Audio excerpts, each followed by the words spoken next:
정보처리 기사 시험을 준비하시는 여러분 반갑습니다. 저는 정보처리 기사 흥달쌤입니다. 자, 이번 시간에는 여러분들하고 저하고 소프트웨어 개발 첫 시간. 자, 소프트웨어 개발이라는 과목은 크게 5덩어리로 분류되어 있다. 첫 번째로 데이터 입출력 구현. 자, 데이터들을 어떻게 놓고 어떻게 뺄 건지 그 공간을 만들어주는 게 바로 데이터 입출력 구현이다. 자, 그렇게 설계를 해놨으면 그걸 가지고 개발을 해야 되겠죠. 자, 개발하는 게 통합 구현. 통합 구현이 끝났어요. 내가 다 통합 구현을 해놓으면은 이거를 팔아야 될 거 아니에요. 고객한테 팔아야 되기 때문에 이 구현한 산출물, 구현한 소스를 묶어요. 그래서 제품 소프트웨어 패키징이라는 과목을 공부하게 돼요. 그리고 다 묶어놓고 다 만들어 놨으면 테스트를 해봐야 될 거 아니에요. 고객한테 팔려면 불량품을 팔 수는 없잖아. 그래갖고 테스트를 해봐야 돼요. 그래서 테스트 관리를 배우게 되고, 마지막으로 내 시스템과 다른 시스템 간의 통신하는 거를 공부를 하게 돼요. 그게 인터페이스 관리. 그래서 소프트웨어 개발 파트는 크게 5덩어리로 나눠져 있다. 그 중에서 우리는 첫 번째 덩어리인 데이터 입출력 구현에 대해서 공부를 하게 될 거예요. 데이터 입출력 구현은 크게 5강좌로 제작이 될 거고요. 데이터 입출력 구현에서 가장 중요한 건 자료 구조, 논리 데이터베이스 설계, 물리 데이터베이스 설계. 뭐 격가지로 ORM도 있고 프로시저도 있어요. 근데 그런 것들은 문제가 자주 출제가 되는 게 아니라서 여러분들이 중요하게 알고 넘어가야 될 거는 바로 자료 구조, 그리고 논리 데이터베이스 설계, 그리고 물리 데이터베이스 설계. 이전 시간에 개념 데이터베이스 설계에 대해서 공부를 하고 오셨을 거예요. 소프트웨어 설계 파트에서. 개념 데이터베이스 설계 뭐죠? 현실 세계에 있는 거, 내가 만들고자 하는 것들을 그냥 뭉뚱그려서 추상화시켜서 그려놓는 거. 그게 바로 개념 데이터베이스 설계죠. 그래서 개념 데이터베이스 설계에서는 ER 다이어그램이라는 산출물이 나왔어요. 우리는 그 ER 다이어그램을 가지고 논리 데이터베이스 설계, 물리 데이터베이스 설계를 거치게 되는 거예요. 근데 그 전에 잠깐 자료 구조를 하게 되는 거죠. 자, 전체적으로 어떤 과정을 공부하는지 여러분들 이해하시겠죠? 자, 그러면은 우리 첫 번째, 굉장히 어려운 데이터 입출력 구현에서 자료 구조부터 들어가도록 하겠습니다. 자, 첫 번째 섹션, 논리 데이터 저장소 확인 들어가도록 할게요. 자, 논리 데이터 저장소라는 건 뭐냐? 개발자가 개발을 할 때는 컴퓨터 안에다가 어떤 공간을 만들어 놓고 거기다가 데이터를 넣어요. 그리고 그 데이터들을 가공해서 가지고 오는 거죠. 이런 것들을 개발을 하는 거예요. 근데 실제로 컴퓨터에다가 어떤 데이터를 넣을 공간을 만들기 전에 이 공간이 효율적인지, 검색 속도가 나오는지 이런 것들을 미리 한번 만들어 보는 거예요. 그게 바로 논리 데이터베이스 설계다. 그래서 첫 번째로 하는 게 개념 데이터베이스 설계. 개념 데이터베이스 설계에서는 업무를 추상화시켰죠. 그리고 논리 데이터베이스 설계에서는 그걸 좀 정제하는 거예요. 이걸 정교화한다든지 뭐 이런 여러 가지 과정을 통해서 정제를 하고, 마지막으로 물리 데이터베이스 설계에서 실제로 컴퓨터에 때려 붙는 거죠. 그리고 나서 개발자가 개발을 하게 되는 거예요. 오케이? 자, 그러면은 우리 논리 데이터 저장소 확인 들어가도록 할게요. 자, 논리 데이터 저장소에서 가장 중요한 것 중에 하나인 바로 자료 구조. 자료 구조라는 말 여러분들 많이 쓰시나요? 자, 자주 안 쓰니까, 잘 안 쓰니까. 저는 개발자인데도 자료 구조라는 말을 안 써요. 근데 여러분들은 더 안 쓰시겠죠. 자, 내가 안 쓰다 보니까 생소해요. 그러니까 있어 보이고 되게 어려워 보이죠. 근데 되게 어려워요. 진짜로 대학교 자료구조 책을 보게 되면 되게 두껍거든요. 그 안에 자료구조의 종류라든가 검색 방법이라든가 정렬 방법이라든가 이런 것들이 다 나와 있고, 그리고 그거를 시언어로 구현해 놨어요. 그러니까 얼마나 어렵겠어요. 근데 우리는 그렇게까지 깊게는 안 가고 자료구조의 종류와 그리고 정렬 방법 이 정도만 알아도 정보처리 기사 시험은 합격하실 수 있다. 자, 근데 자료구조라는 말 자체가 너무 어려운 거라 너무 있어 보이고, 근데 여러분들 자주 안 쓰니까 그런 거예요. 이걸 한번 띄워볼까요? 자료 더하기 구조. 자, 자료라는 말 많이 쓰시죠? 자료라는 말은 되게 많이 쓰여요. 나한테 필요한 것들, 이런 것도 자료가 될 수 있고 이런 것도 자료가 될 수 있는 거잖아요. 여러분들 지갑 있으신가요? 지갑을 한번 딱 열어보세요. 거기 지폐 있죠? 동전 있죠? 카드 있죠? 신분증 있죠? 저 같은 경우에는 OTP 카드도 있어요. 이런 것들 하나하나가 자료가 되는 거잖아요. 자료라는 말 오케이? 자료 너무 많이 쓰이는 거잖아요. 구조. 구조도 많이 쓰이죠. 이 건축물의 구조, 이 사무실의 구조, 이 강의실의 구조, 이런 구조라는 말을 많이 쓰잖아요. 자, 자료라는 말도 알고 우리는 구조라는 말도 알아요. 근데 우리는 자료 구조라는 말을 모르는 거죠. 근데 자료 더하기 구조가 자료 구조예요. 자, 무슨 말이냐? 자료 구조라는 거는 여러분들이 가지고 있는 지폐, 동전, 카드, OTP 카드, 신분증 이런 자료들을 지갑이라는 한정된 공간에다가 잘 배치를 하는 거예요. 그게 바로 자료 구조다. 오케이? 왜 그러면은 지갑이라는 공간 안에 잘 배치를 할까요? 왜? Y가 중요하죠. Y. 왜? 빨리 찾으려고. 그리고 효율적으로 공간을 활용하기 위해서 우리는 지갑에다가 지폐 따로 놓고 동전 따로 놓고 카드 따로 놓고 이렇게 하는 거죠. 바로 그게 자료 구조예요. 컴퓨터도 마찬가지예요. 컴퓨터의 한정된 공간 안에 내가 가지고 있는 데이터들 ABC가 될 수 있고 내 이름이 될 수도 있고 성적표라면은 국어 점수, 영어 점수, 수학 점수가 될 수 있고 이런 것들을 어떻게 하면 효율적으로 집어넣고 그리고 빨리 배울 수 있는지 그런 것들을 연구하는 학문이 바로 자료구조다. 자, 자료구조 어렴풋이 이해가 가시나요? 하나만 더 볼까요? 여러분들 책상. 책상에 보면 책 따로 놓고 공책 따로 놓고 연필 따로 놓고 뭐 지우개 따로 놓고 이렇게 잘 배치해 놓으시죠? 그게 자료들, 하나의 책이라는 자료, 공책이라는 자료, 연필이라는 자료를 내 책상 구조에 맞게 잘 배치를 한 거잖아요. 공간 효율적으로. 그리고 또 하나, 빨리 찾으려고.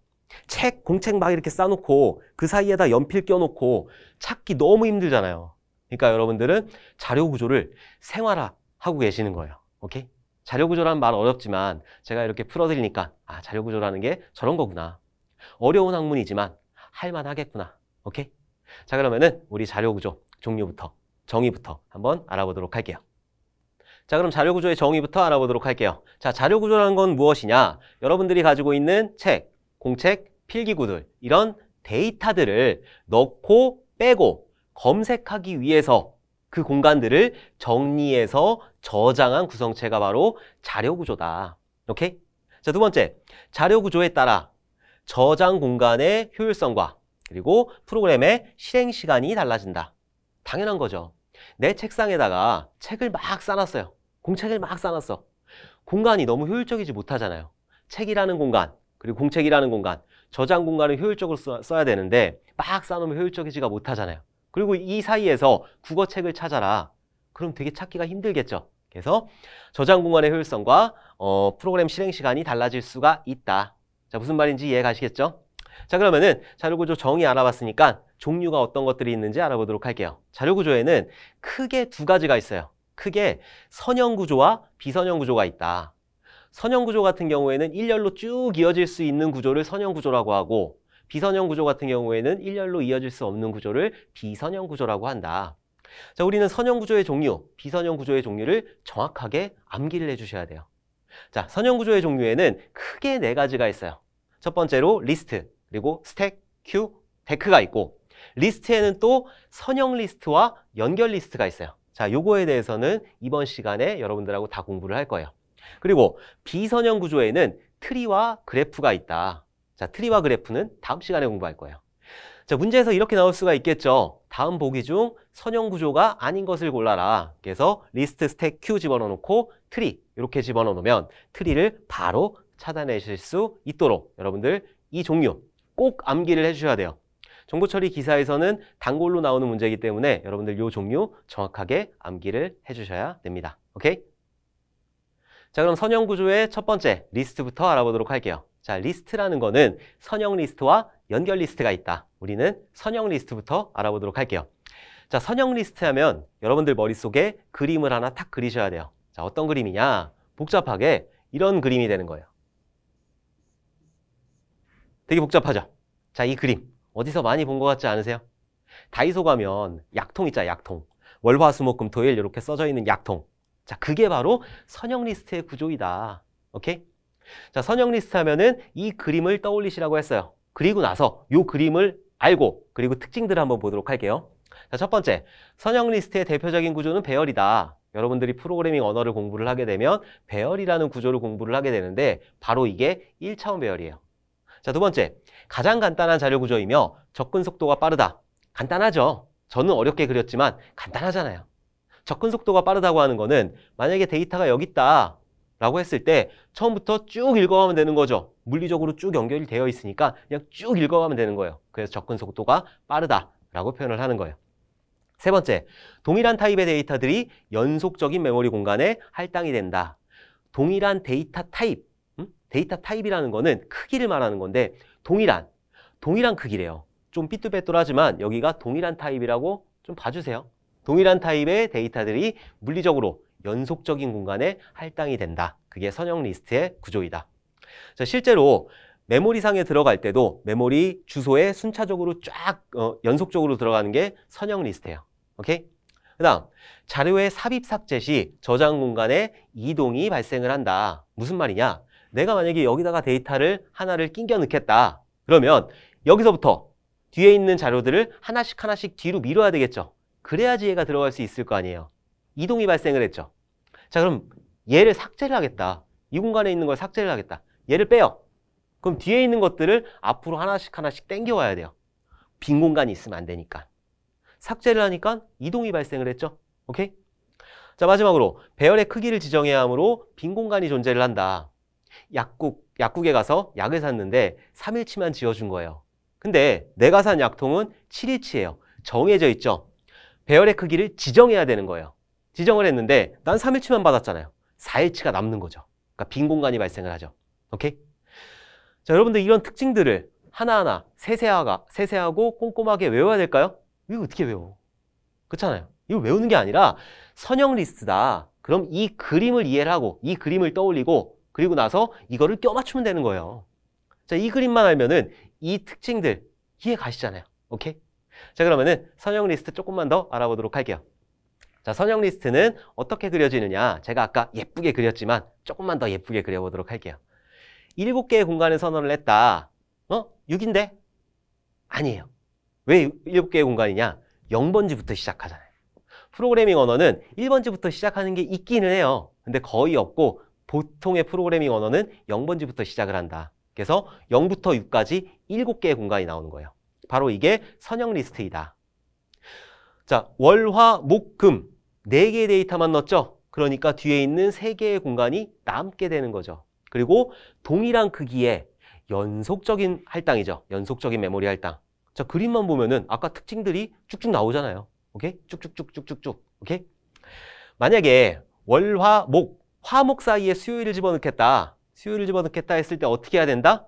이동이 발생한다고 그랬죠. 데이터의 삽입이나 삭제 시엔 이동이 발생한다고 그랬잖아요. 자, 수요일을 여기다 삽입하기 위해선 금요일이 뒤로 하나 밀려야 되겠죠. 목요일이 뒤로 하나 밀려야 되겠죠. 그리고 나서 수요일을 끼겨 넣어야 되겠죠. 만약에 수요일을 삭제하겠다. 수요일을 삭제를 해버리면은 목요일이 앞으로 와야 되는 거고 금요일이 그 앞으로 와야 되는 거예요. 그러니까 선형 리스트 같은 경우에는 빠르고 좋긴 한데 이동하고 삭제할 때 많은 부하가 걸리겠죠. 지금 5개니까 그렇지. 만약에 뒤에 2만 개 있다고 생각을 해보세요. 그 2만 개를 하나씩 밀어봐. 그럼 컴퓨터가 빠르긴 빨라도 2만 개 밀면 화되겠죠. 오케이? 선형 구조는 이런 특징들을 가지고 있고 자료에 삽입하고 삭제할 때 조금 이동 시간이 걸리기 때문에 효율적이지 못하다. 자, 이 정도만 이해를 하시면 될 것 같아요. 오케이? 자, 계속해서 연결 리스트 보도록 할게요. 자, 연결 리스트도 여러분들 머릿속에 그림이 탁 떠올라야 되는데 어떻게 그림을 그리느냐? 자, 임의의 영역에 아무데나 데이터를 넣을 수 있는 공간과 포인터를 넣을 수 있는 공간을 만들어둬요. 그리고 또 다른 임의의 영역에 데이터를 넣는 공간과 포인터를 넣는 공간, 또 다른 임의의 영역에 데이터와 포인터를 가지는 이런 구조를 만들어주는 거예요. 그리고 나서 이 포인터 영역에다가 다음으로 연결할 주소, 여기가 만약에 100번지다, 여기가 200번지다 라고 했을 때 이 공간에다가 100번지를 집어넣게 되는 거예요. 그럼 얘가 이렇게 연결이 되겠죠. 오케이? 그리고 여기다 200번지다 라고 하면은 얘가 이렇게 연결이 되는 구조가 되는 거예요. 바로 이게 연결 리스트이다. 제가 그림을 되게 못 그려요. 옛날에 미술 시간에도 맨날 빵점 맞았어요. 제가 예체능이 좀 약해요. 노래는 잘하는데. 자, 어쨌든 연결 리스트다. 그럼 이런 특징들을 달달달달 외우는 게 아니라 이 그림을 먼저 머릿속에 이해를 한 다음에 그 다음에 특징들을 보면은 머릿속에 자연적으로 끼워 맞춰지게 되어 있다. 오케이? 자, 그러면은 우리는 이런 구조를 알았으니까 특징들 한번 보도록 할게요. 첫 번째, 임의의 공간의 자료를 기억시키고 제가 아무데나 띡띡 그려놨잖아요. 그죠? 임의의 공간의 자료를 기억시키고 포인터를 이용해서 연결하는 구조가 바로 연결 리스트이다. 오케이? 두 번째, 포인터를 이용함으로써 연속적인 공간이 필요가 없고 노드의 삽입 삭제가 용이하다. 지금 연속적인 공간 아니잖아요. 제가 아무데나 틱틱틱 그러는 거잖아요. 오케이? 삽입 삭제가 용이하다는 건 무슨 말이냐? 만약에 얘를 삭제를 하겠다. 그럼 얘를 삭제를 해버리고 이 100이 그냥 200으로만 바뀌면 되는 거예요. 그럼 이렇게 연결이 되겠죠? 아까 전에 순차 리스트처럼 밀고 땡기고 이런 과정이 필요가 없다는 거예요. 그래서 연결 리스트는 이런 구조를 가진다. 머릿속으로 그리면은 이런 특징들이 자동으로 암기가 되는 거죠. 자, 세 번째, 연결을 위한 포인터 공간이 필요하다. 포인터 공간이 필요하죠. 자, 네 번째, 데이터 접근 시 포인터를 찾는 시간으로 순차 리스트에 비해서 느리다. 순차 리스트 같은 경우에는 쫙 찾아갔으면 됐어요. 물리적으로도 연결이 되어 있기 때문에 쭉 찾아가면 되는데 연결 리스트 같은 경우에는 포인터를 이용해서 찾아가고 또 찾아가고 또 찾아가고 이런 과정이 필요해서 순차 리스트에 비해서 느리다. 자, 이렇게 표현을 하는 거예요. 오케이? 자, 이런 그림 이해가시죠? 그리고 이런 특징들 문제에 나오면 충분히 맞히실 수 있겠죠? 오케이? 자, 그러면은 연결 리스트 조금만 더 알아보도록 할게요. 연결 리스트도 세 가지 종류가 있어요. 그래서 단순 연결 리스트하고 이중 연결 리스트, 그리고 마지막으로 환영 연결 리스트가 있는데 별거 아니에요. 그냥 어떤 그림인지만 여러분들 아시면은 크게 어렵지 않으실 거다. 자, 그러면은 단순 연결 리스트부터 보도록 할게요. 단순 연결 리스트 아까 전에 제가 그린 그림하고 똑같아요. 근데 이건 파워포인트니까 아무래도 조금 더 이쁘게 그렸겠죠. 자, 월요일이라는 자료가 있어요. 그리고 얘는 메모리상 주소가 100번지다. 그리고 뒤에는 포인터 공간인데 아직까지 연결이 안 되어 있기 때문에 널이에요. 이렇게 꺽쇠로 표시하는 거를 널이라고 그래요. 오케이? 자, 그리고 화요일이라는 공간을 만들었어요. 그리고 월요일하고 연결시키고 싶다. 그럼 어떻게 한다? 여기가 200번지니까 월요일에 포인터 공간에다가 200을 집어넣고 그리고 연결시키면 주면 되겠죠. 이게 연결 리스트. 자, 그러면 수요일이라는 공간을 또 연결하고 싶다. 추가를 하고 싶다. 그럼 수요일이라는 공간을 하나 만들어 놓고 여기가 300번지니까 화요일에 포인터 공간에다가 300을 집어넣어 놓고 그 다음에 연결하면 되겠죠. 바로 이게 연결 리스트예요. 단순 연결 리스트. 제가 아까 그린 그림하고 똑같은 거죠. 자, 이런 단순 연결 리스트의 특징을 보도록 할게요. 그림만 보면 돼요. 특징은 그림만 보면 여러분들 이해를 하실 수가 있어요. 자, 첫 번째, 다음 노드에 대한 링크만 가지는 연결 리스트이다. 다음 노드, 요 200번지라는 링크만 가지는 연결 리스트가 단순 연결 리스트죠. 두 번째, 데이터 탐색 시 한 방향으로만 전진한다. 자, 이렇게 쭉 전진하지 뒤로 빠꾸할 수 있는 방법은 없다. 뒤로 어떻게 빠꾸를 해요? 못하잖아요. 할 수 있는 방법이 없어요. 이렇게 하면 되잖아요. 안 돼요. 컴퓨터는 주소를 가지고 검색하기 때문에 200번지다. 그럼 200 가고 300번지다. 300 가고 300번지에서 뒤로 어떻게 갈 거예요? 여기에 200이라는 자료가 없는데. 그쵸? 자, 마지막으로 희소행렬 표시에 유리하다. 희소행렬이라는 게 뭐냐? 희소행렬이 뭔지부터 알아야 되는데, 자, 배열이 있을 때, 이런 배열이 있을 때 0값이 많은 게 희소행렬이에요. 여기 1이 있고 0, 0, 0, 1, 0, 0 이렇게 있어요. 이게 바로 희소행렬이에요. 0값이 많을 때 우리는 희소행렬이라고 그래요. 0이라는 거는 데이터가 없다는 거잖아요. 아까 전에 순차 리스트 같은 경우에는 이렇게 공간을 할당을 해서 0이라는 데이터가 이렇게 들어갔는데 연결 리스트 같은 경우에는 두 개의 데이터만 만들어주면 되겠죠. 두 개의 공간, 요 공간과 요 공간만 만들어주면 되는 거예요. 그래서 희소행렬 표시에 유리하다. 뭐가? 단순 연결 리스트가. 연결 리스트가. 오케이? 자, 그러면은 이중 연결 리스트 보도록 할게요. 이중 연결이라고 해서 뭐 특별한 거 있는 거 아니고 앞뒤로 포인터가 있는 거예요. 아까 전에 단순 연결 리스트 같은 경우에는 전진만 했잖아요. 사람이 어떻게 전진만 해? 빠꾸도 좀 해야지. 그죠? 그래서 이중 연결 리스트는 빠꾸할 수 있게 만든 게 바로 이중 연결 리스트다. 그래서 데이터가 있으면은 앞뒤로 포인터 공간을 둬요. 그래서 앞으로 전진할 수 있는 공간, 그리고 뒤로 빠꾸할 수 있는 공간. 오케이? 빠꾸라면 좀 이상한가? 이해해 주세요. 어쨌든 1이라는 데이터는 10이라는 주소를 가지고 있다. 그리고 2라는 데이터는 20이라는 주소를 가지고 있다. 그럼 이거 연결 어떻게 할까요?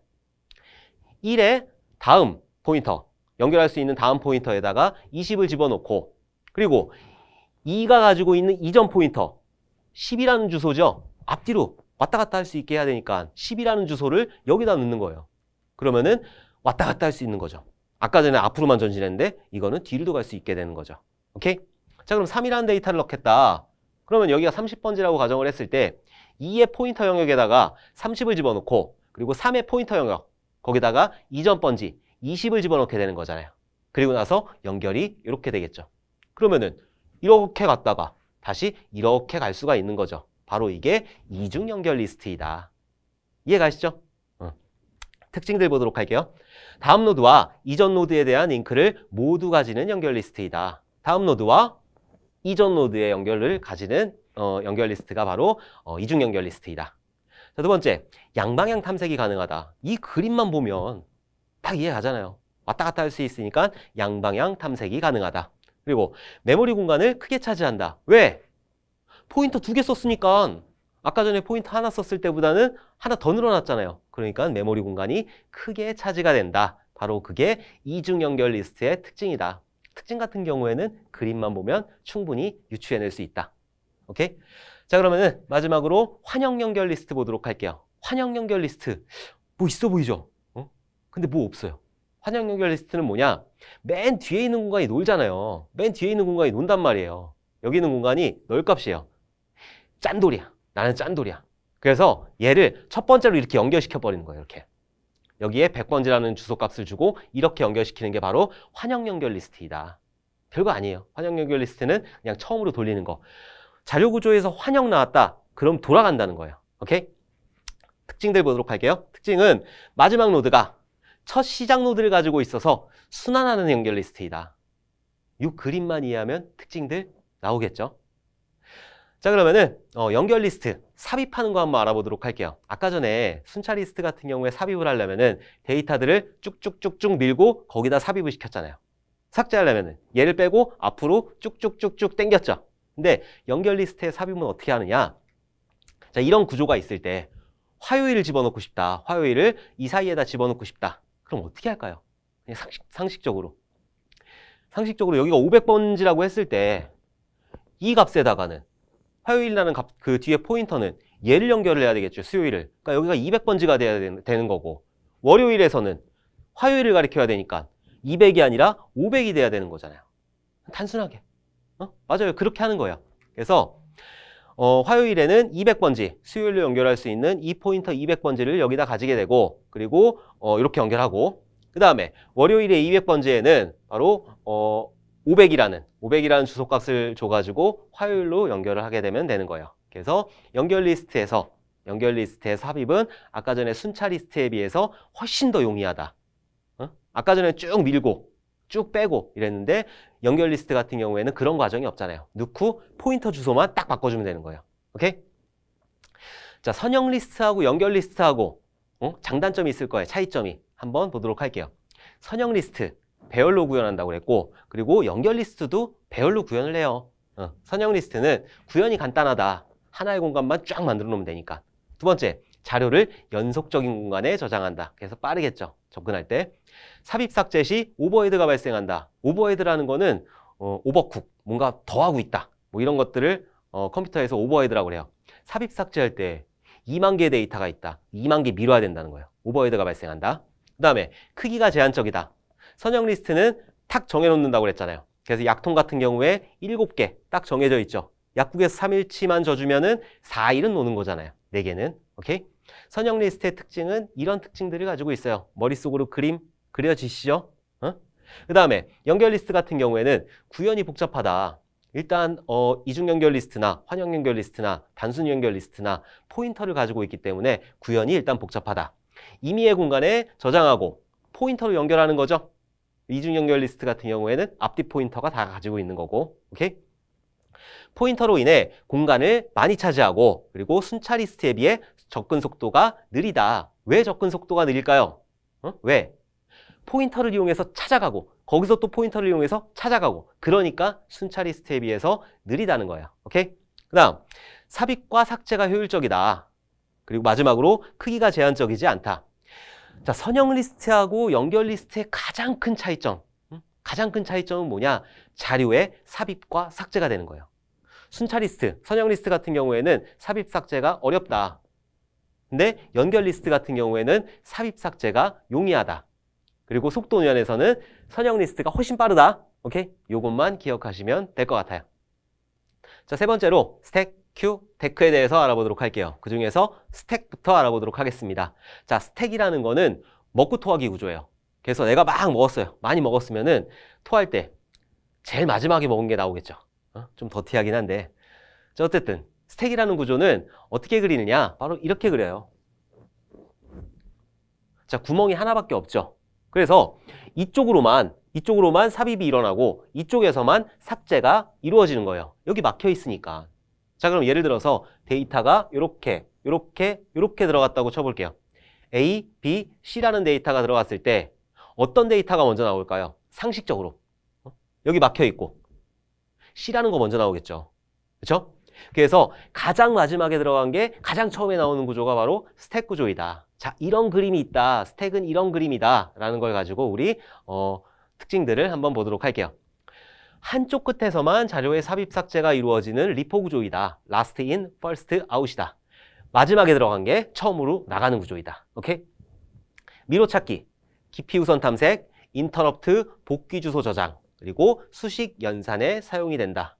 자, 미로 찾기. 내가 갔다가 다시 돌아오잖아요. 응? 갔다가 다시 돌아오는 거예요. 그 길 그대로. 그 전 길을 돌아올 수는 없는 거예요.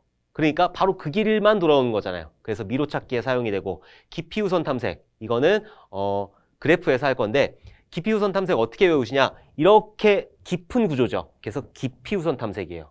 조금 이따 Q 배울 건데, Q는 너비 우선 탐색이에요. 스택은 깊이 우선, Q는 너비 우선.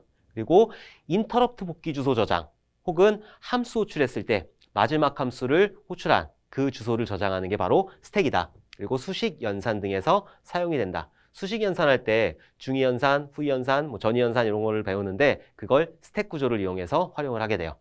자, 그 다음 데이터의 삽입은 푸시, 삭제는 팝이라고 정했어요. 그냥 누군가 정했어요.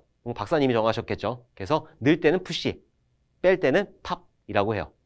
자, 그리고 스택의 가장 위에 있는 데이터를 가리키는 변수를 탑 포인터라고 한다. 탑이라는 포인터가 있어서 위로 올라가서 데이터를 넣고 또 위로 올라가서 데이터를 넣고 아래로 하나 내리면서 데이터를 빼고 아래로 내리면서 데이터를 빼는 게 바로 스택이다.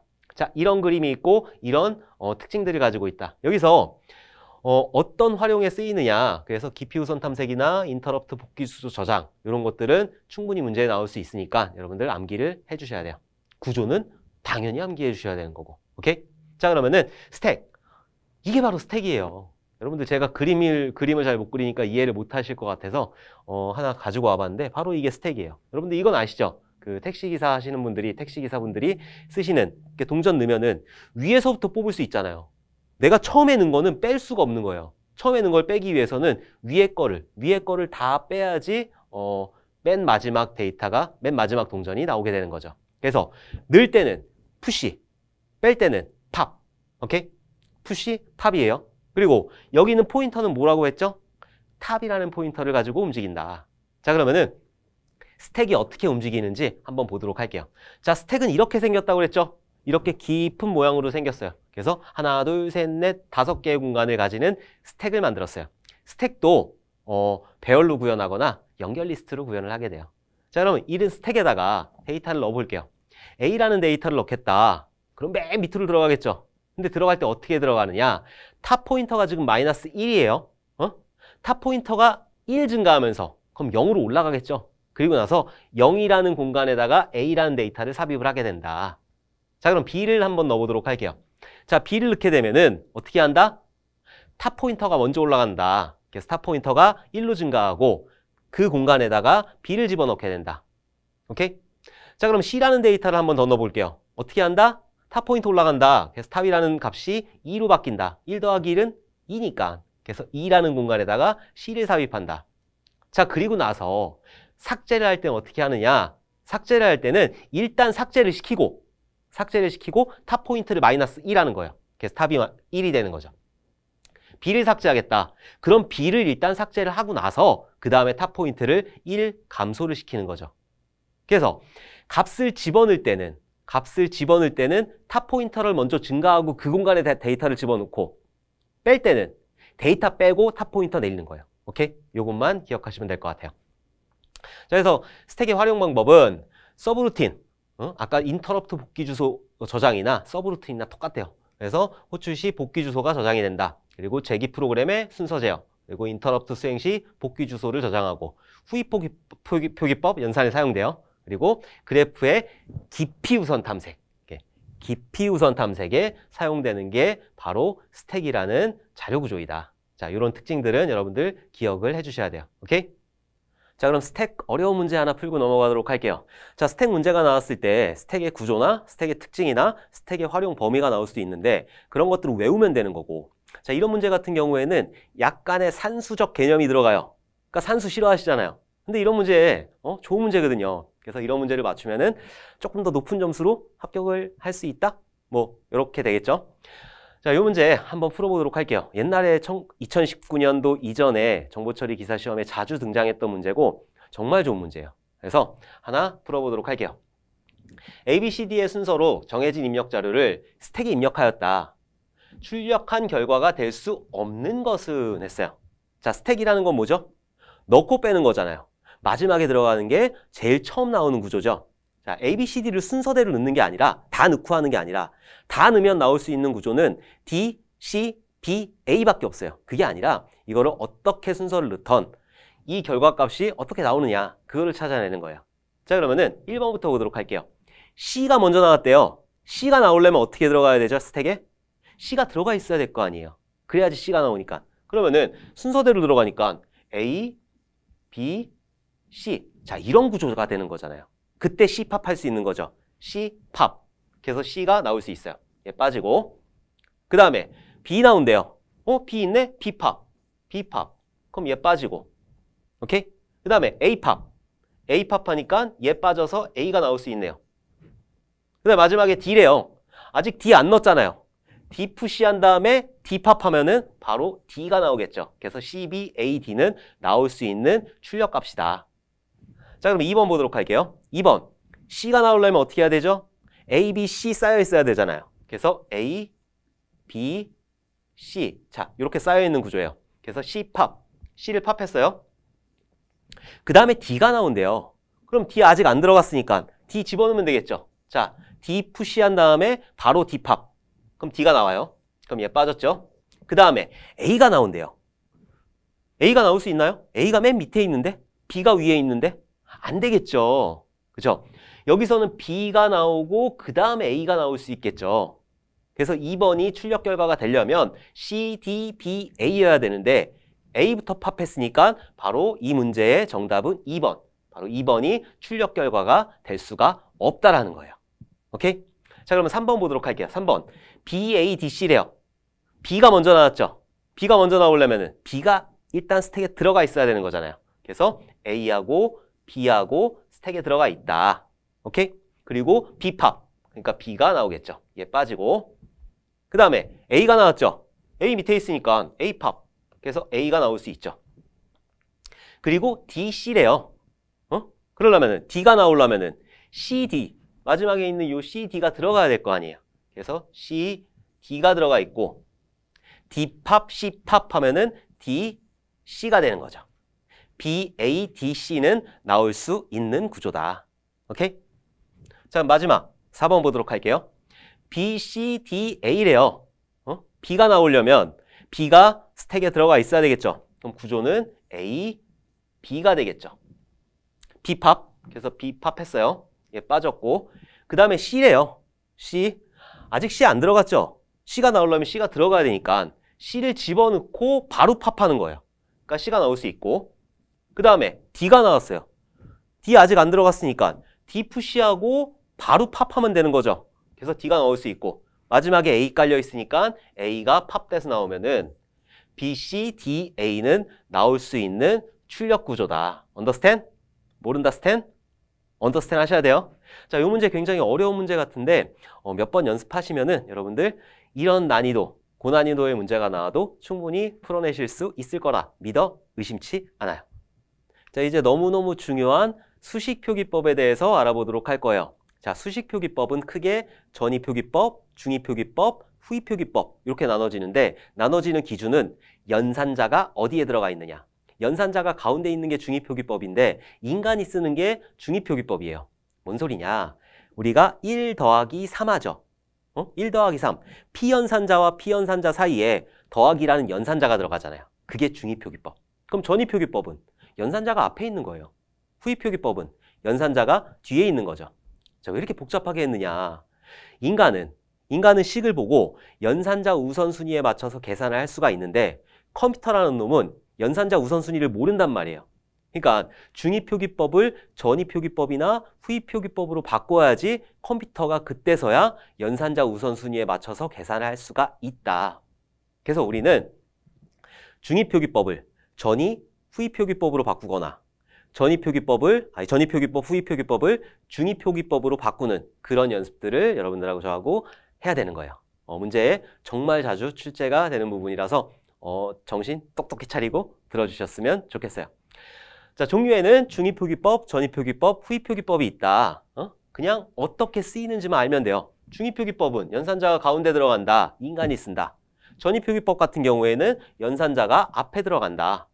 후위표기법 같은 경우에는 연산자가 뒤에 들어간다. 그래서 전위표기법이나 후위표기법 같은 경우에는 컴퓨터가 주로 쓰는 표기법이에요. 그 중에서 후위표기법이 컴퓨터가 주로 쓰는 표기법이다.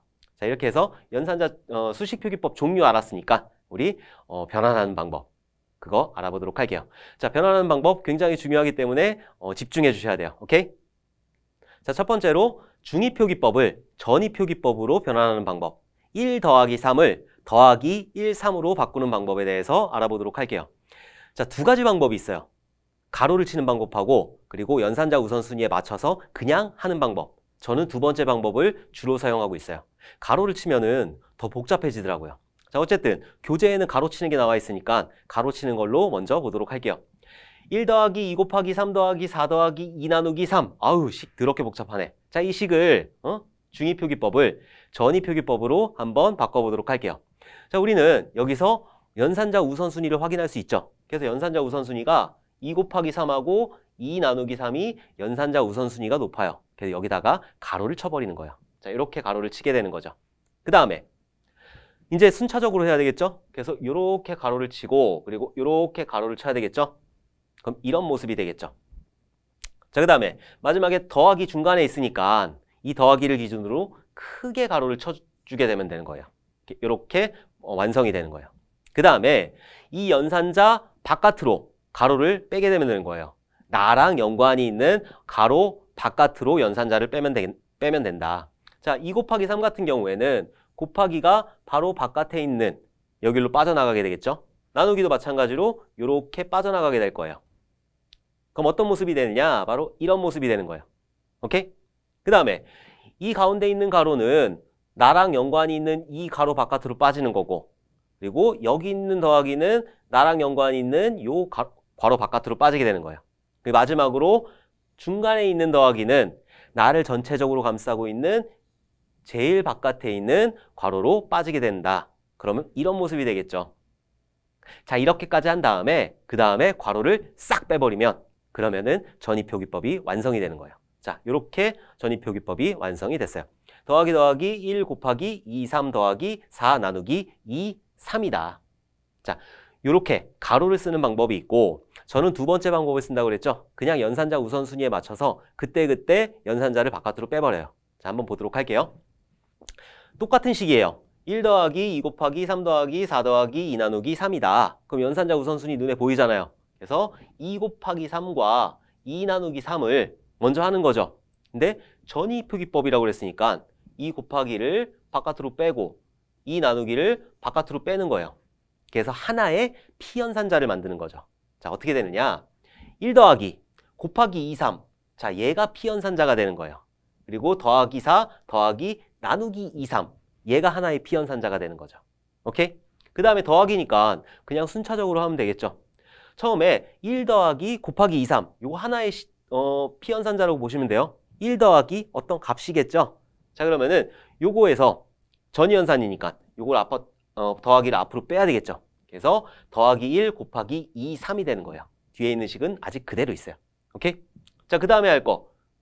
요게 피연산자니까 뒤에 있는 더하기 4. 요거를 계산을 해야 되겠죠. 어떻게 한다? 이 더하기를, 이 연산자를 바깥으로 빼야 된다. 그럼 빼면 어떻게 되느냐? 더하기 더하기 1 곱하기 2, 3, 4가 되는 거예요. 그 더하기 나누기 2, 3이 남아있는 거죠. 그럼 여기 있는 P연산자와 여기 있는 P연산자, 중간에 연산자 있죠? 전위표기법이니까 연산자를 바깥으로 뺀다. 그러면은 더하기 더하기 더하기 1 곱하기 2, 3, 4 나누기 2, 3이 되는 거예요. 자, 첫 번째 방법하고 두 번째 방법하고 조금 틀려요. 첫 번째 방법에서는 더하기 더하기가 있었고 더하기가 뒤로 빠져 있었거든요. 근데 제가 쓰는 방법에서는 더하기 더하기 더하기가 앞에 3개가 나오는 거죠. 어떤 방법으로 해도 결과값은 똑같은 거예요. 약간의 식의 연산자 우선순위 때문에 이런 식이 만들어지는 것 뿐이지 결과값은 똑같다. 어쨌든 여러분들은 첫 번째 방법, 가로를 치는 방법이나 두 번째 방법, 바로바로 그때 바깥으로 빼는 방법, 어떤 걸 사용하셔도 무방해요. 오케이? 자, 그러면은 중위표기법을 후위표기법으로 변환을 한번 해보도록 할게요. 중위, 1 더하기 3을 더하기를 뒤로 뺀다는 거죠. 그러면은 아까 있는 식을 가지고 제가 쓰는 방법으로 여러분들한테 설명을 드리도록 할게요. 자, 1 더하기 2 곱하기 3 더하기 4 더하기 2 나누기 3이다. 연산자 우선순위를 먼저 보면 얘가 연산자 우선순위가 높죠? 자, 전위표기법 같은 경우에는 연산자를 앞으로 뺐는데 후위표기법은 연산자를 뒤로 뺀다. 그래서 곱하기라는 연산자가 뒤로 빠지고 나누기라는 연산자가 바로 뒤로 빠지게 된다. 그럼 바로 이런 모습이 되겠죠. 1 더하기 P연산자 더하기 4 더하기 P연산자. 하나의 P연산자예요. 하나 묶은 거는. 오케이?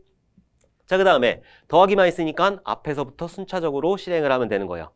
1 더하기 P연산자니까 요 더하기를 P연산자 뒤로 빼면 되겠죠? 오케이? 그럼 뒤로 빼면은 더하기가 뒤로 빠지면은 1, 2, 3 곱하기 더하기가 되는 거예요. 그리고 하나의 P연산자가 되는 거죠. 그 다음 거 계속 이어서 가볼게요. 요 P연산자 더하기 4래요. 그러면은 요 연산자가 어디로 빠진다? 이 P연산자 뒤로 이렇게 빠진다.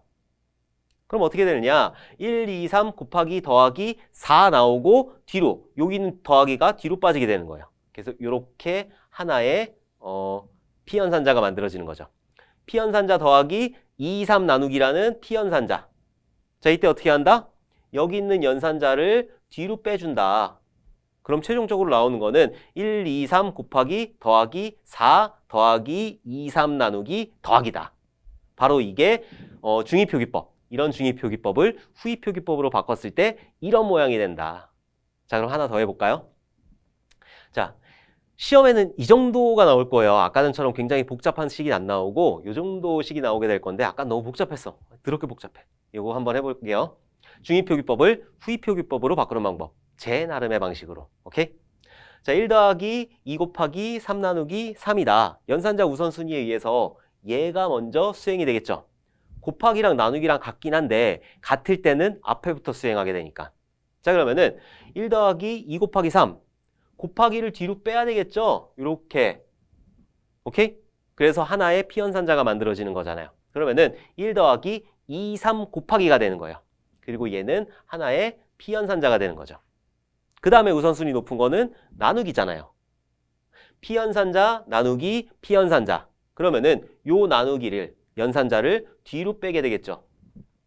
그러면은 1 더하기 2, 3 곱하기 3 나누기가 된다. 그리고 P연산자, P연산자 더하기죠. 후위표기법이니까 어떻게 한다? 더하기를 뒤로 빼내면 된다. 그래서 최종적으로 나오는 값은 1, 2, 3 곱하기 3 나누기 더하기가 된다. 되게 어렵게 표기가 되는데 컴퓨터는 이거는 모르고 이걸 안다는 거예요. 인간은 이거를 모르고 이걸 안다는 거죠. 자, 여러분들 중위표기법을 후위표기법으로 변환한다든지 중위표기법을 전위표기법으로 변환한다든지 여러분들 확실히 머릿속으로 그리고 손으로 익히셔야 돼요. 제가 설명하는 거 그렇구나 고개만 끄덕끄덕 하면은 시험장 가서 이 문제 절대 못 풀어요. 시험에 거의 매번 나온다고 제가 장담할게요. 꼭 여러분들 손으로 풀어보셨으면 좋겠어요. 오케이? 자, 그러면은 이전에 바꿔놓은 전위표기법을 우리가 알 수 있는 중위표기법으로 변환하는 방법을 알아보도록 할게요. 전이나 후위표기법에서 중위표기법으로 변환을 하려면 스택을 이용해야 돼요. 자, 스택을 이용해야 되는데 교재는 너무 어렵게 나왔어요. 그러니까 그냥 제가 하는 방식으로 여러분들이 따라오시면 충분히 이해하실 수 있을 거다. 자, 전위표기법에서 중위표기법으로 변환을 할 때는 연산자 데이터가 나왔을 때 연산자를 가운데로 끼면 되는 거예요. 무슨 말이냐? 전위표기법은 앞에 연산자가 들어간다고 그랬잖아요. 그래서 더하기가 있고 2와 3이라는 데이터가 있을 때 연산자 데이터 나온 거죠? 그럼 이 연산자를 가운데로 끼워 넣으면 된다. 그래서 2 더하기 3을 만들어 놓으면 되는 거죠. 자, 이렇게 하는 게 바로 전위표기법을 중위표기법으로 변환하는 방법이다. 자, 이렇게 복잡한 식 한번 해보도록 할게요. 자, 연산자 데이터를 찾아야 돼요. 연산자, 데이터. 연산자, 데이터. 오, 나왔네. 연산자 데이터. 그래서 요 연산자 데이터를 어떻게 한다? 연산자를 중간으로 끼겨 넣는다. 그래서 곱하기가 요 중간으로 들어가게 되는 거예요. 그럼 어떤 모습이 되느냐? 더하기 1, 2 곱하기 3이라는 데이터가 만들어진 거예요. 데이터가 만들어진 거예요. 그리고 나머지 뒤에는 그대로 있는 거죠. 다시 연산자 데이터를 찾아봐야 되겠죠. 연산자, 데이터. 오, 나왔네. 요 연산자 데이터 구조. 요게 나온 거죠. 어떻게 한다? 요 더하기를 가운데로 끼워 넣는다. 그럼 어떤 모습이 되느냐? 1 더하기 2 곱하기 3이라는 요 데이터가 된 거죠. 하나의 데이터. 오케이? 그럼 여기서 다시 연산자 데이터를 찾아야 되는 거예요. 연산자 데이터. 연산자 데이터. 어우, 나왔네. 연산자 데이터. 요거죠. 나누기를 가운데로 낀가 넣으면 되는 거예요. 그럼 어떤 모습이 되느냐? 이런 모습이 되겠죠. 더하기 데이터. 그리고 연산자 데이터가 되는 거죠. 다시 여기서 연산자 데이터를 찾아야 돼요. 이건 되게 복잡하네. 그래도 우리 해야죠. 어떻게 해요? 교재에 이렇게 나와 있는데. 그죠? 연산자 데이터. 오, 나왔네. 여기 연산자 데이터가 나왔어요. 그럼 어떻게 한다? 여기 있는 연산자를 가운데로 낀가 넣는다. 그럼 어떤 모습이 되느냐? 이런 모습이 돼요. 더하기하고 요렇게 하나의 데이터가 되는 거고, 그리고 요렇게 하나의 데이터가 되는 거죠. 자, 마지막에 봤더니 연산자 데이터네. 그럼 요 더하기가 요 중간으로 낑겨 들어가면 되겠네. 그 최종적으로 나오는 거는 바로 1 더하기 2 곱하기 3 더하기 4 더하기 2 나누기 3이 된다. 아까 전에 우리가 변환한 수식이랑 똑같죠? 자, 이렇게 하시면 돼요. 연산자 데이터가 나왔을 때 그 연산자를 중간으로 놓고 그걸 하나의 데이터로 만들어주면 되는 거예요. 자, 연산자 데이터가 나왔을 때 요 곱하기를 가운데 넣고 그리고 요거를 하나의 데이터로 보면 된다. 이게 바로 전위표기법을 중위표기법으로 변환하는 방법이에요. 자, 그러면은 하나 더 해보도록 할게요. 아까 전에 첫 번째 가로를 씌워서 했을 때 이런 식이 나왔잖아요. 이것도 똑같은 결과값이 나올까? 한번 보도록 할게요. 더하기 연산자 데이터. 연산자 데이터. 오, 나왔네. 연산자 데이터. 그리고 가운데를 이렇게 넣게 되겠죠. 그럼 어떤 모습이 되느냐? 더하기 1, 2 곱하기 3이라는 데이터가 만들어졌어요. 찾아볼게요. 연산자 데이터. 오, 연산자 데이터 이렇게 나왔네요. 그리고 가운데 더하기를 이렇게 낀가 넣게 되면은 더하기 연산자 데이터가 되겠죠. 자, 계속해서 연산자 데이터 찾아보도록 할게요. 연산자 데이터. 오, 나왔네. 그죠? 여기 바로 나왔네요. 이렇게. 그래서 더하기를 이렇게 낑겨 넣으면 바로 이런 모습이 되겠죠. 더하기 데이터. 그리고 뒤에 그대로 있겠죠. 그 다음 계속 찾아볼게요.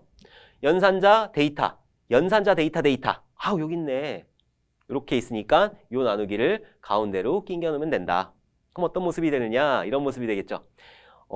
연산자 데이터. 그리고 데이터가 되겠죠.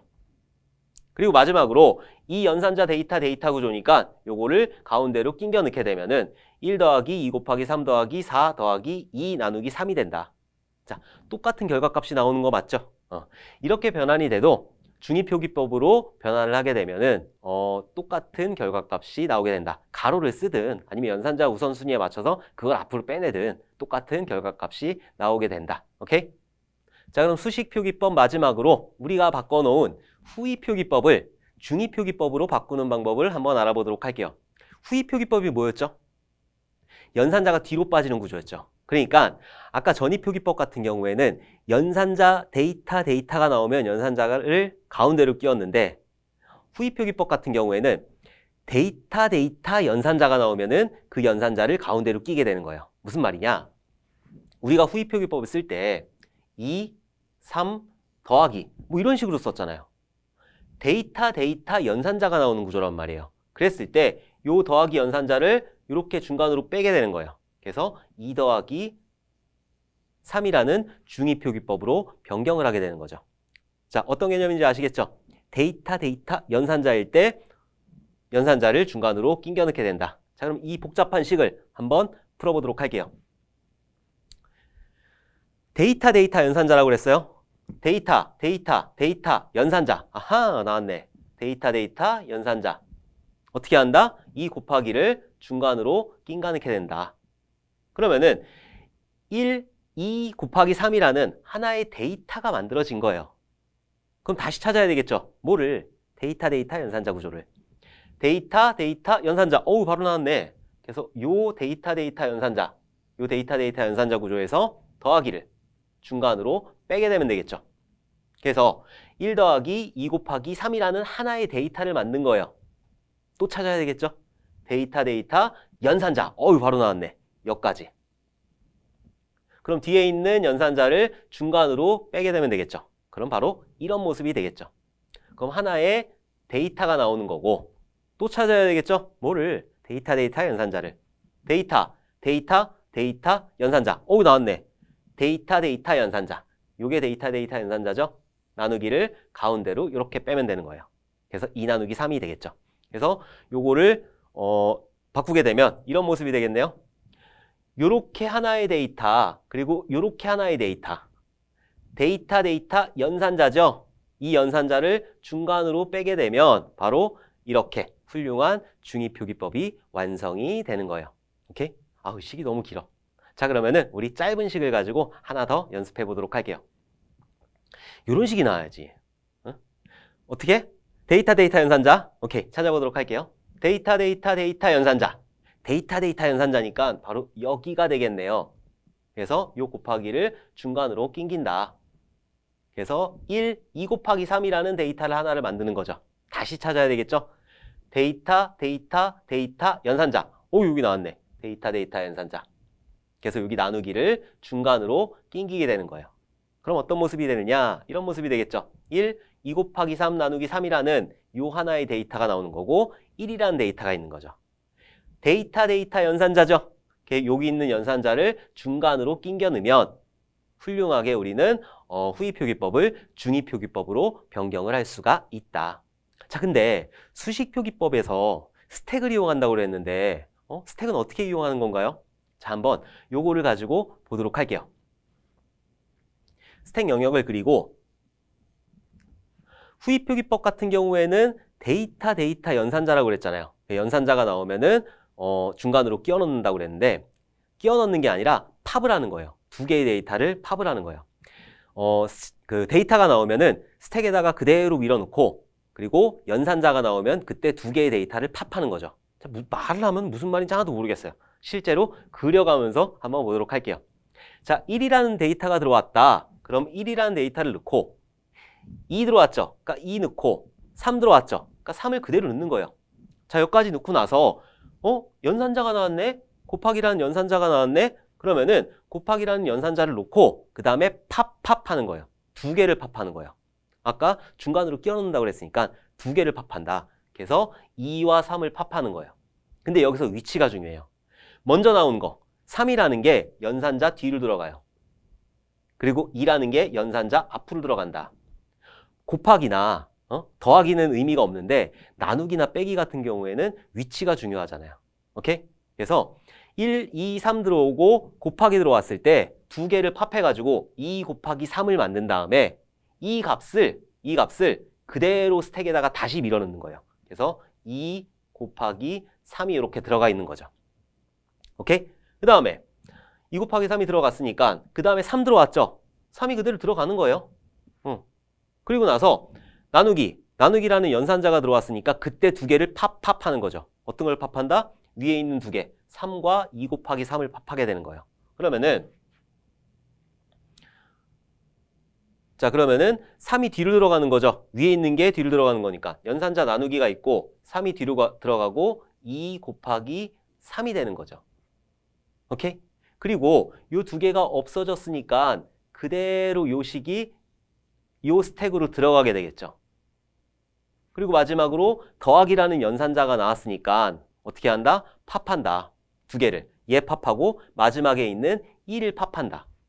위치는 먼저 나온 게 연산자 뒤로 들어가는 거죠. 그래서 더하기를 기준으로 해서 얘가 여기로 들어가는 거고 그리고 1이 앞으로 들어가는 거죠. 그래서 1 더하기 2 곱하기 3 나누기 3이 된다.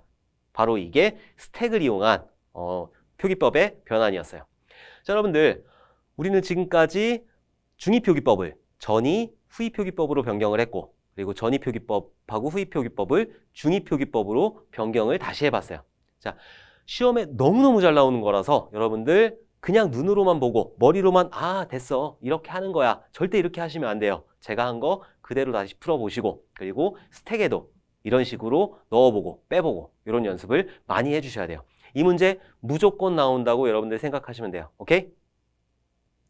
자, 이번에는 Q에 대해서 살펴보도록 할게요. 아까 스택에 대해서 살펴봤는데 스택 같은 경우에는 이렇게 그린다고 그랬죠. 그래서 통로가 하나인 거예요. 그래서 한쪽으로 들어가고 한쪽으로 나오는 구조다.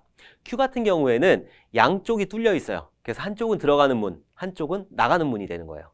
그래서 Q는 어떻게 그리느냐? 바로 이렇게 그리게 돼요. 그래서 이쪽으로 들어가고 바로 이쪽으로 나가게 되는 줄서기 구조가 된다. 자, Q는 어떤 거를 생각하시면 쉽냐? 은행 가서 먼저 들어온 사람이, 먼저 와서 번호표 뽑은 사람이 먼저 일을 처리하게 되는 거잖아요. 갑자기 새치기를 하게 됐다. 그러면은 나쁜 사람이에요. 오케이? 자, 이런 그림을 머릿속에 생각을 했으면, 머릿속으로 그렸으면 우리 특징들에 대해서 한번 알아보도록 할게요.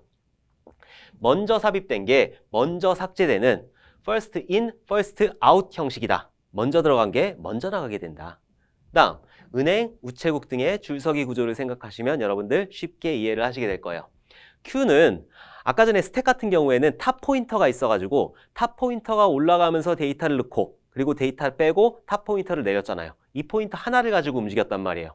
왜? 입구가 하나니까. 근데 Q 같은 경우에는 출구가 있고 그리고 입구가 있잖아요. 그래서 두 개의 포인터를 가져요. 그래서 리어 포인터라는 거하고 프론트 포인터라는 걸 가지는데 리어 포인터는 삽입될 때 리어가 하나씩 움직이게 되는 거고 그리고 프론트 포인터 같은 경우에는 삭제될 때 하나씩 더하면서 삭제가 되는 바로 구조를 가지고 있다.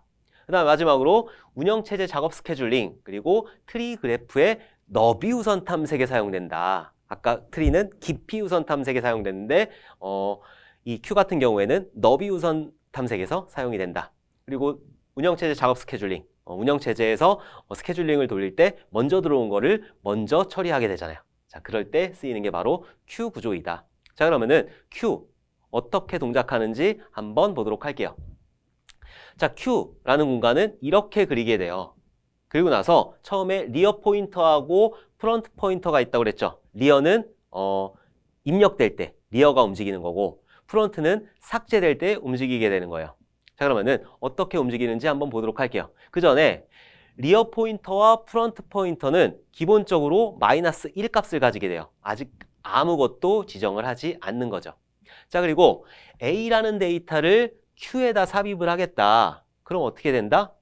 리어 포인터가 움직인다. 1 증가하는 거죠. 그래서 리어 포인터가 1 증가해서 0이 되는 거고 A가 이 공간에 삽입이 된다.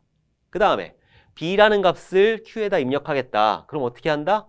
리어가 증가한다. 리어가 1이 되는 거고 그 공간에 B가 들어오게 된다. 다시 C를 집어넣게 된다. 그럼 어떻게 된다? 리어가 1 증가해서 2가 되는 거고 C가 들어오게 되는 거예요. 그 다음에 삭제를 해볼게요. 아까 삭제 같은 경우에는 스택 같은 경우에는 얘를 빼고 탑 포인트가 1 내려갔다고 그랬잖아요. 근데 이거는 그러니까 입구가 있고 출구가 있기 때문에 줄서기로 하나씩 앞에서부터 빠져나가야 되는 거예요. 그래서 프론트 포인터라는 게 있는데 이게 1씩 증가를 한다. 그럼 앞에 있는 거 하나를 빼겠다. 그럼 프론트 포인터가 1 증가해서 0을 만들고 그 다음에 A를 삭제하게 되는 거죠. 그리고 B를 삭제하겠다. 그럼 프론트 포인터가 1 증가하고 그 프론트 포인터가 가리키는 1에 있는 값 B를 삭제하게 되는 거예요. C를 삭제하겠다. 그럼 프론트 포인터가 1 증가해서 2가 되고 C가 삭제가 되는 거죠. 바로 이게 Q의 구조이다. 자, 근데 여기서 중요한 특징이 하나 발견돼요. 어떤 특징이냐? 리어 포인터와 프론트 포인터가 같으면, 값이 같으면 2라는 값으로 같잖아요. 그럼 어떤 상태다? Q는 비어있는 상태다. 이것만 기억해 주시면 될 것 같아요. 오케이? 자, 그럼 선형 구조의 마지막 데크를 정리해 보도록 할게요. 데크 같은 경우에는 실제로 구현하기가 굉장히 어렵기 때문에 시험에서도 종류, 선형 구조의 종류의 하나이다. 그리고 여기서 말하는 스크롤이나 쉘프 이 정도만 나오지 더 깊게 나오진 않아요. 자, 데크 같은 경우에는 양쪽으로 입력과 출력이 이루어지는 구조예요. 그래서 하나의 큐가 있다. 그러면은 이쪽에서는 입력만 이루어졌고 이쪽에선 출력만 이루어졌잖아요. 근데 데크 같은 경우에는 이쪽에서 입력도 일어나고 이쪽에서 출력도 일어나요. 반대로 여기서도 입력이 일어나고 여기서도 출력이 일어나요. 되게 복잡하겠죠? 그래서 요거는 종류만 여러분들 알아두시면 될 것 같아요.